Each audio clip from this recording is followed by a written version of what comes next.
Hello friend, आज हम लोग जानने वाले हैं फॉर्मूला ऑफ फ्रस्टम। इसका डेरिवेशन सीखेंगे कि इसका कर्व सरफेस एरिया क्या होता है फ्रस्टम का, और इसका वॉल्यूम क्या होता है, and total surface area of frustum क्या होता है।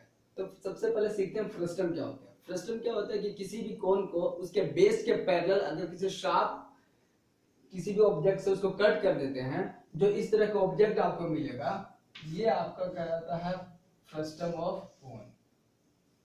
इस तरह से बकेट हो सकता है, बाल्टी हो सकता है, इस तरह के कोई भी ऑब्जेक्ट जिसे हम लोग फ्रस्टम ऑफ कोन कहते हैं। तो इसका कर्व सरफेस एरिया कैसे फाइंड आउट करते हैं, इसका टोटल सरफेस एरिया कैसे फाइंड आउट करते हैं, एंड वॉल्यूम कैसे फाइंड आउट करते हैं, आज हम लोग इसी के बारे में सीखने वाले हैं। तो आप मेरे वीडियो में बने रहें, मेरे चैनल को सब्सक्राइब और लाइक करना बिल्कुल भी ना भूलें। तो लाइक करते ही बेल आइकन को प्रेस करें, क्योंकि नोटिफिकेशन सबसे पहले आपको मिलने वाला है।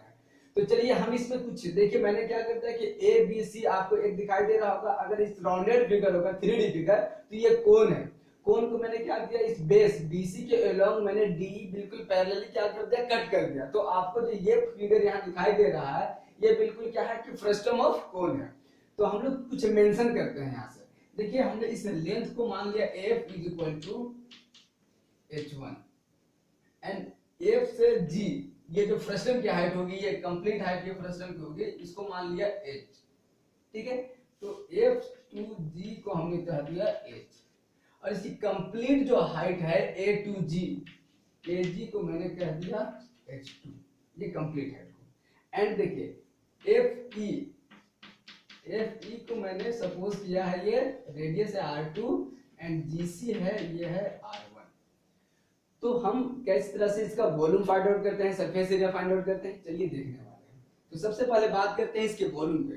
तो कंप्लीट वॉल्यूम में से ये स्मॉल वाले अगर कोन का वॉल्यूम सब्ट्रैक्ट कर दिया जाए तो वॉल्यूम ऑफ फ्रस्टम हो जाएगा। क्लियर है। अब यहां से मैं कुछ रिलेशन फाइंड आउट करूंगा। आपको दिखाई दे रहा होगा AGC एक राइट एंगल ट्रायंगल है, क्योंकि AG is a vertical line, AG is perpendicular on BC, so AF is also perpendicular on DE because BC is parallel to DE। तो अब देखिए हम लोग लिखते हैं in triangle AGC and triangle AFE। ठीक है, तो सबसे पहले देखिए ये दोनों पैरेलल, ये सिमिलर हो जाएंगे। अगर बात की जाए तो इन दोनों ट्रायंगल में एंगल जो A है वो बिल्कुल क्या है, कॉमन है, कॉमन। एंड अगर बात की जाए angle AGC is equal to angle AFE। ठीक है, ये दोनों बिल्कुल क्या हो जाएंगे, बट कॉरस्पॉन्डिंग एंगल है, कॉरस्पॉन्डिंग एंगल। तो बाय एंगल सिमिलरिटी से आपका क्या हो जाएगा कि ट्रायंगल AGC सिमिलर ट्रायंगल हो जाएगा AFE। ठीक, अब हमें क्या करना है कि कुछ एक रेशियो रिलेशन फाइंड आउट कर लेते हैं। तो जब दो ट्रायंगल सिमिलर होते हैं तो उनके साइड प्रोपोर्शनल इक्वल होती है। तो हमने क्या दिया यहाँ पे AG upon AF is equal to GC upon FE। अब देखिए AG क्या है, बिल्कुल कंप्लीट हाइट को मैंने माना है h2 अपॉन AF क्या है h1 is equal to GC है R1 अपॉन R2। यहां तक क्लियर है। आप क्रॉस मल्टीप्लाई कर दीजिए, h2 R2 is equal to R1 h1। अब यहां के बाद क्या करते हैं, h2 इज इक्वल टू क्या हो सकता है, ये h1 प्लस h, सो यहां पे लिख सकते हैं h1 plus h into R2 is equal to R1 h1। Now अब देखिए क्या हो जाएगा यहाँ पे H R2 is equal to, अब यहां से देखा जाए तो हो जाएगा H1 R2, अगर राइट साइड में ले जाए तो ये माइनस हो जाएगा, it means R1 H1 minus R2 H1। ठीक है, R2 H1 पॉजिटिव होता है LHS में, RHS में नेगेटिव हो गया। अब यहां से मैंने क्या कर दिया, HR2 is equal to R1 minus R2 into H। अब मुझे सिर्फ H का रिलेशन H1 मुझे उसमें रिक्वायर नहीं होगी, तो मैं यहाँ से H1 is equal to find out कर लिया HR2 upon R1 minus R2। इसको नोट डाउन करना है, ये बहुत जरूरी चीज है। अब देखिए यहां से मुझे एक रिलेशन मिल गया। अब इसको क्या करता हूं मैं, रब करता हूं।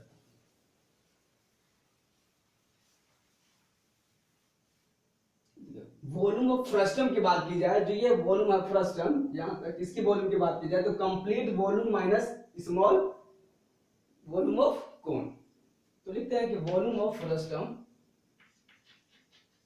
Volume of frustum is equal to, देखिए कंप्लीट वॉल्यूम क्या हो जाएगा 1/3 पाई आर स्क्वायर एच होता है। आर क्या है कैपिटल, R1 स्क्वायर, एच क्या है यहाँ पे H2। सब्ट्रैक्ट करना होगा 1/3 पाई R2 H1। अब देखिए यहां से क्या किया, 1/3 पाई को कॉमन कर लिया मैंने, यहां बच गया R1 square H2 minus R2 H1। Clear है यहां तक। अब इसके बाद क्या किया मैंने, 1/3 पाई जो H2 है आपके पास, H2 में क्या लिख सकते हैं H1 plus H, it means R1 square, यहाँ पे कर दिया H1 plus H minus R2 H1। Now again 1/3 पाई R1 square H1 plus R1 square H minus R2 H1। अब इसका भी स्क्वायर होगा, स्क्वायर। अब देखिए H1 दो जगह पे है, आपने H1 को अगेन कॉमन कर लिया। H1 आपके पास यहाँ क्या मिलने वाला है, R1 square minus R2 square plus ये R1 स्क्वायर H। नाउ अब इस H की वैल्यू यहां से हम सब्स्टिट्यूट कर देते हैं।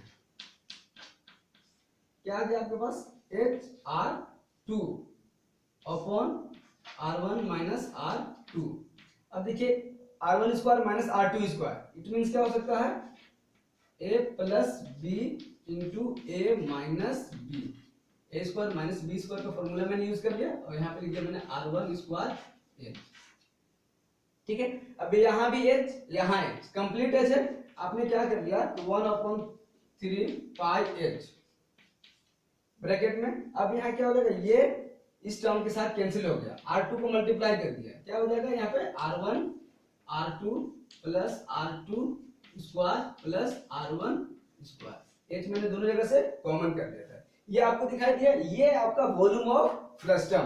तो मैं वॉल्यूम ऑफ फ्रस्टम यहाँ पे साफ लिख देता हूँ, अगर आपको अच्छे से दिखाई दे जाए तो यहाँ पे इसको सेपरेट कर देता हूँ। ये क्या हो गया 1/3 पाई H ब्रैकेट R1 स्क्वायर, देखिए मैंने यहाँ पे है, फिर R2 स्क्वायर कर दिया प्लस R1 R2। ये आपका हो गया वॉल्यूम ऑफ फ्रस्टम। बिल्कुल क्लियर है, यहाँ तक बिल्कुल आसानी से समझ में आ गया होगा। अगर आपको नहीं आता है तो वीडियो को अगेन फिर से रिप्ले कीजिए और फिर से देख लीजिए, इजी है। अब चलिए फिर मैं इसका कर्व सरफेस एरिया पे बात करें तो उसके लिए फिर से मुझे एक रिलेशन फाइंड आउट करना होगा। अब उस रिलेशन को सबसे पहले फाइंड आउट करते हैं, इसके बाद आपको दिखाते हैं curve surface area find out. मैं इसे मिटा देता हूं। कब एक्चुअली कर्व सरफेस एरिया में क्या होता है कि आपको सैलेंट हाइट की जरूरत पड़ती है, तो अब मैं सैलेंट हाइट बनाता हूं। देखिए अब इसको मैंने मान लिया L, तो अब क्या है यहाँ बिल्कुल यहाँ से यहाँ आपका हो गया सिर्फ L। कंप्लीट को मैं मान लेता हूं L2, कंप्लीट स्लैंट लेंथ को मान लिया L2 और AD जो स्लैंट लेंथ है इसको मान लिया L1 और इससे क्लियर है। आप तो बिल्कुल ऑब्वियसली पहले वाला ही है।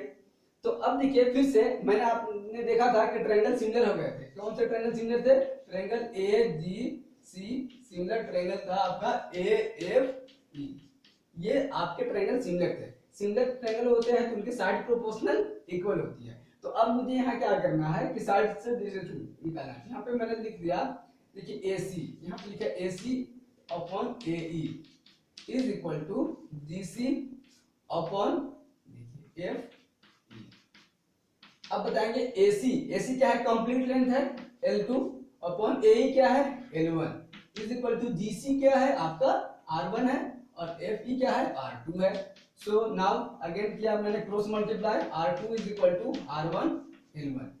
देखिए अब क्या है L2 जो कंप्लीट स्लैंट लेंथ है L2 ये किसके बराबर है, L1 प्लस L के बराबर है। तो मैंने लिख दिया यहाँ पे L1 plus L multiply with R2 is equal to R1 L1।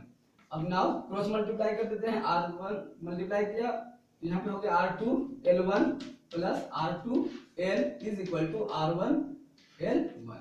अब क्या करते हैं कि इस L1 को सेपरेट कर देते हैं। यहाँ पे आपका हो गया R2L is equal to R1 minus R2, आगे से मिल गया और इधर L1 कॉमन कर लिया। सो L1 इज इक्वल टू क्या हो गया आपका, देखिए L1 इज इक्वल टू आपका हो गया R2L upon R1 minus R2। Clear है? यहाँ से L1 इसे हम राइट लेफ्ट साइड में लगाया, ये क्या हो गया, डिवाइडेड फॉर्म में हो गया। अब यहाँ तक दिखाई दे गया। अब देखिए मुझे क्या इसकी कर्व सरफेस एरिया की बात की जाएगी। अगर पूरे कंप्लीट कर्व सरफेस एरिया में से आप इस स्मॉल सरफेस एरिया ऑफ कोन को अगर सब्ट्रैक्ट करते हैं तो आपका curve surface area of frustum हो जाएगा। तो चलिए इसी फॉर्मूला का यूज करते हैं। ये रिलेशन आपने लिख लिया और रिलेशन कहां से आया आपको इजीली फाइंड आउट हो गया। अब देखिए क्या करते हैं, अब लिखते हैं curve surface area of frustum is equal to total surface area of cone minus small surface area of cone. तो टोटल सरफेस एरिया क्या होता है, पाई आर, आर की जगह पे कंप्लीट क्या है, बड़ा वाला एल, और ये कंप्लीट क्या है L2, माइनस स्मॉल के लिए क्या करेंगे, पाई, स्मॉल सर्कल का रेडियस क्या है R2, स्मॉल सर्कल का सलेंट लेंथ क्या है L1। क्लियर है? अब देखिए यहां से पाई कॉमन है, पाई मैंने कॉमन कर दिया। अब हो गया R1L2 माइनस, अब यहाँ पे क्या हो गया R2L1। नाउ पाई कॉमन है, फिर यहां से R1L2 एंड अब देखिए L2 माइनस L2 जो है कंप्लीट, इसको मल्टीप्लाई लिख दीजिए यहाँ पे L1 plus L minus R2L1। सही है? अब क्या कर दिया, मल्टीप्लाई कर दिया R1L1 plus R1L minus R2L1। Clear है? अब देखिए जहां भी L1 है हमने क्या कर दिया, कॉमन कर लिया, L1 common, R1 minus R2 plus R1L। Clear है? अब यहां से मैंने पाई कॉमन कर लिया। अब L1 की जगह पे आपका वैल्यू क्या है, R2L divided by R1 minus R2 and यहाँ पे मल्टीप्लाई है R1 minus R2 plus R1L। Clear है? इस R1 माइनस R2 से डिलीट कर दिया। अब देखिए यहाँ पे क्या बच गया, R2L प्लस R1L, L दोनों जगह पे है तो आप यहाँ पे से कॉमन कर लेंगे तो मिलेगा पाई L R1 प्लस R2। देखिए पाई L R1 प्लस R2 का curve surface area of frustum, तो इस तरह से इजीली फाइंड आउट कर सकते हैं। तो चलिए अब इसके टोटल सरफेस एरिया की बात की जाए, कर्व सरफेस एरिया तो मिल गया। अगर टोटल सरफेस एरिया की बात की जाए तो इस पे क्या है, दो तरफ सर्कल है, इसके टॉप पे एक सर्कुलर फेस है एंड इसके बॉटम, इसके बेस में भी एक सर्कुलर फेस है, तो दोनों सर्कुलर फेस के एरिया को सम कर देना है। तो अगर हमने बात कर दिया PSA of frustum is equal to lateral surface area या कर्व सरफेस एरिया, तो CSA of frustum plus area of both circular base and top. ये क्या हो गया आपका पाई L R1 प्लस R2। अगर बात टॉप की जाए, सर्कल है, पाई रेडियस है R1 स्क्वायर प्लस बेस की बात की जाए, सर्कल है, रेडियस है R2 स्क्वायर। अगर पाई अगर आप कंप्लीट कॉमन कर लेते हैं या फिर ऐसे लिख सकते हैं पाई L R1 plus R2 plus pi R1 square plus R2 square. अब यहाँ पे विजुलाइज कर सकते हैं, ये हो गया total surface area of frustum. And यहाँ जो आपको दिखाई दे रहा है, मैं इसको रिराइट कर देता हूँ, पाई L R1 प्लस R2, ये क्या हो गया curve surface area of frustum. Volume की बात की जाए तो 1/3 पाई H R1 square plus R2 square plus R1 R2। अब इस तरह से आपको ये आसानी से मिल जाता है। तो उम्मीद है ये वीडियो आपको काफी पसंद आया होगा। चलिए इसी पे बेस्ड एक क्वेश्चन देखते हैं जो आपको काफी इंटरेस्टिंग लगेगा।